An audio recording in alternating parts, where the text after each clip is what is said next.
Hey folks, welcome back to the channel. Your home for all content, Lord of the Rings home. We have the first kit for the first doggo in the game, the first warg, Udurz.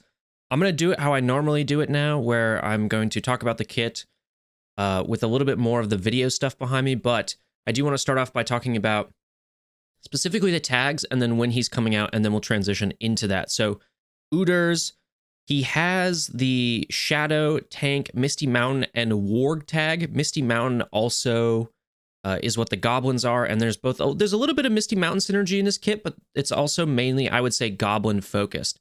So when is he coming out? Well, his event starts December 7th and ends the 14th. So if we take a look at the calendar, actually, he's going to start next Thursday, and he's going to run sort of simultaneously for this back half at the same time as the Thorin event. So that's a little bit interesting. I definitely thought that they were maybe going to do something like Monday to Monday or Tuesday to Tuesday here, but I guess they're going Thursday to Thursday. So we'll see what that's about. Let's get into the kit though. His basic is called Feeding Fangs. At unlock, attack the target enemy 2 times for 50% damage per hit. If the target has bleed, heal self for 1% of this character's max health. And then at max upgrade, you attack the target enemy 2 times for 100% damage, so 50% increase there. If the target has bleed, heal self for 5% of this character's max health, so a 4% increase in this character's heal. That's awesome. That's just a little bit of sustain, a little bit of self-preservation. They do have a healer. The goblins have a healer in Chef, but I think this is a great sort of mechanic for a tank on their basic. If you're not applying a debuff, you're not applying a Bane, and you're not putting some sort of buff on your team, some sort of boon on your team, then I think this is also actually a pretty viable option here. I really like the synergy with Bleed too. That's all throughout the kit. We'll get into that. His special one is called Terror Strike Howl. Oh yeah, that's pretty much exactly what my girlfriend's dog does when she hears a siren. It's pretty much, yeah, frame for frame, exactly what she does. That's interesting. Okay, so it's a 5/5 ability.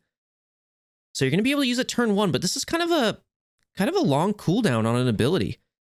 At unlock, inflict weaken for 1 turn on the target enemy. Grant 25% turn meter to the Misty Mountain ally with the highest damage. Grant 1 stack of Goblin Fury to all Goblin allies. So Goblin Fury is this thing that Great Goblin gives out. And it's basically, it's plus 5% damage and plus 5% focus per stack. And normally the way you were getting Goblin Fury is if you had Goblin allies dying under Great Goblin's leadership. Now there's another way to get Goblin Fury here. This is kind of like, so there's some Misty Mountain synergy, so you could probably plug him in with, you know, some of the Misty Mountain orcs if you wanted to, but I think he's going to definitely work best with the goblins, because otherwise you miss out on being able to stack up this Goblin Fury. Goblin Fury is really great for, I mean, chapters, I think chapter 2, it just really, really shines, right? You're increasing the damage and you're increasing the focus so that you can keep up with the enraged stacks that you get on the Cave Troll. And you're still able to land those bleeds, which are doing so much of the damage to get you to 900k with a pretty well invested goblin team. Okay. At max upgrade though, okay, you're inflicting weaken for 2 turns, up from 1 turn on the target enemy plus 2 random enemies. So you're spreading weaken basically, which I really like. This is important. Grant 100% turn meter, so it's up from 25 to the Misty Mountain ally with the highest damage. Grant 2 stacks of Goblin Fury, up from 1 to all Goblin allies. So this is actually a massive, massive ability. Probably one that you're going to want to max out, honestly, because this is a lot of stuff. And I now realize, you know, of course it's on a 5-turn cooldown because this is big. The 100% turn meter is crazy. It seems like he's got a synergy with, not seems like, he does have insane synergy with characters that do bleeds. And so on the Goblin team, that is going to be Golbers. So if you can glyph or set up your Goblin team such that Golbers has the highest damage, you can then grant 100% turn meter to Golbers. Golbers can either do his basic, which is like a 3-turn bleed at max, or his AoE, which, you know, is an AoE bleed basically. That's pretty crazy. Plus you're just getting all the, yeah. This is a really great ability. I'm very impressed with this one, and I understand what's a 5-turn cooldown. His special 2 is called Gorefang. I really like the animation there. Just kind of, yeah, getting in there. It's like how I eat beef jerky. Anyway, this is actually a much shorter cooldown ability, 3/3, so you're going to be able to use this pretty often. Also a turn 1 ability here. At unlock, attack the target enemy for 120% damage and inflict 1 stack of bleed for 1 turn. So again, some of that bleed synergy there. At max, though, attack the target enemy for 270% damage. That's a 150% damage increase, and inflict 1 stack of bleed for 2 turns and dispel 2 boons. So you're increasing the duration of the bleed by 1 turn, and importantly, you are dispelling 2 boons, which, if you didn't believe it already, right, this is going to be a very good character for Chapter 2. Chapter 2 is really where goblins shine because they're able to stack up so many of these bleeds.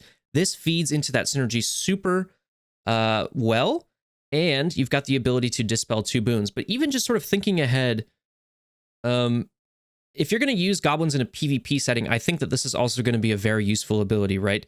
You kind of have, on a short-ish cooldown, the ability to sort of get rid of very, very problematic boons. So unbreakables, provokes and taunts, right?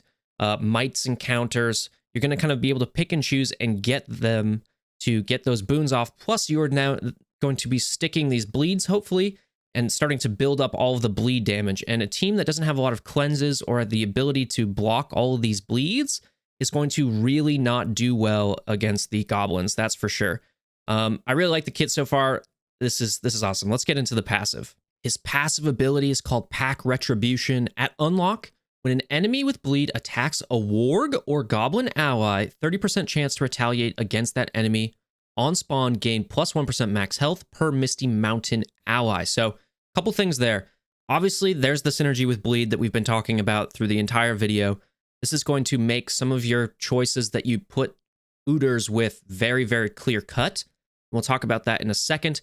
One other interesting note, though, is that attacks a warg or goblin ally. This, to me, is an indicator, along with the sort of plural nature of the Thorin unlock requirements, that we will be seeing future other wargs. So pretty happy about that. I really like that. I would love a full warg team. That sounds awesome with like the, alpha warg. I don't know. That's I really like, building a dog pound team. That would be really awesome. At max upgrade, when an enemy with bleed attacks a warg or goblin ally, retaliate against that enemy. So we go from 30% chance to 100% chance. And on retaliate, gain 2 stacks of provoke. So a tank with some provoke on them. That's a change of pace from the recent departure from the tanks that we just got. On spawn, gain 5% max health per Misty Mountain ally. So up from 1% max health. So that means that if you put him with a full team of Misty Mountain, including goblin allies, right, then he is going to be getting plus 20% max health. This takes a little bit away from the plug and play viability of it, but Misty Mountain's actually kind of a big faction, so it's not too bad, right? I do like that he gets 2 stacks of provoke, and then also I got some clarification from CG Heem. Basically, imagine a scenario, let's say, where you have bleed on an enemy and that enemy decides to do an AoE. How many times is Udurz going to retaliate? And it's once per enemy turn, basically. So even that enemy has bleed, does an AoE, Udurz is going to retaliate once, even though it hit all of your goblins. If another enemy goes that has bleed and also does an AoE, then that AoE will also trigger 1 retaliate. So it's not going to retaliate for every member that gets hit, but it will happen once per enemy turn is sort of my understanding of it. So he's not going to go crazy with being super anti-AoE, but I really do like that he's got a little bit of that in there. I think one of the big questions people are naturally going to have is, okay, well, there are already 5 goblins. Who do you replace? So here's sort of my thinking on that. For Thorin unlock, and right now, I'm probably going to drop Orphers, and let me explain why.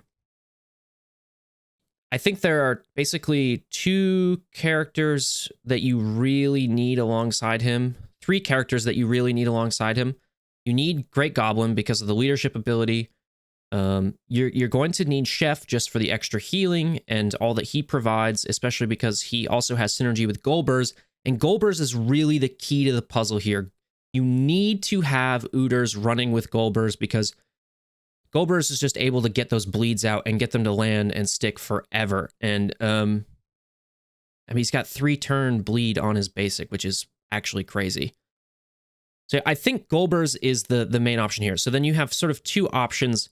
Who do you want to drop, Orphers or Grimpa? And the reason I want to drop Orphers right now is because I know I can get a pretty high star Grimpa, and I think that that's going to help sort of keep my team alive. And the way I'm thinking about it is if I can just funnel damage into Grimpa, because when he's got Taunt up, then I think I'm going to have a better chance at being able to sort of retaliate against those people, get stacks of Provoke on Udurz, and Udurz is also just going to then be healing himself with his retaliates because he does that on his basic, right? So that's kind of my thinking there. I think if you have all of the goblins up, it's going to depend more on the situation. Chapter 3, I still think you want to run probably Grimpa just because you get that extra taunt, and so you can juggle the capture stacks more effectively. But in a PvP setting, you might want to use Orphers, because Orphers gets extra damage based on how many Banes the character has, and we see that, you know, Udurz and Great Goblin and Golbers are going to be spreading those Banes out against everybody, and then you can basically nuke them with Orphers. Orphers is also the fastest character in the game, so I think it's going to depend a little bit on the situation, whether it's PvE, PvP. I'm tempted, just because of the star factor, to get probably leave Grimpa in there and just, I think, make the goblins a little bit more survivable. Keep the heat off of Golbers, keep the heat off of Chef and Great Goblin, because I know that those are sort of the engine of the team that's going to keep this running, especially Golbers. So that's kind of my thoughts on the kit. I'm actually pretty pleased. I like the way he looks. I like the animations a lot more, even though they're maybe not super flashy. I don't know. They looked more inspired than I guess with Thorns, if that makes any sense. It's interesting that they're going to run it sort of, I'm going to use a big word here, concomitantly. I think that's how you say it, with the Thorn event for the back half of it. That's interesting. I'm excited to get this kit. I'm excited if there's going to be future wargs. But as always, thanks for watching, and take it easy.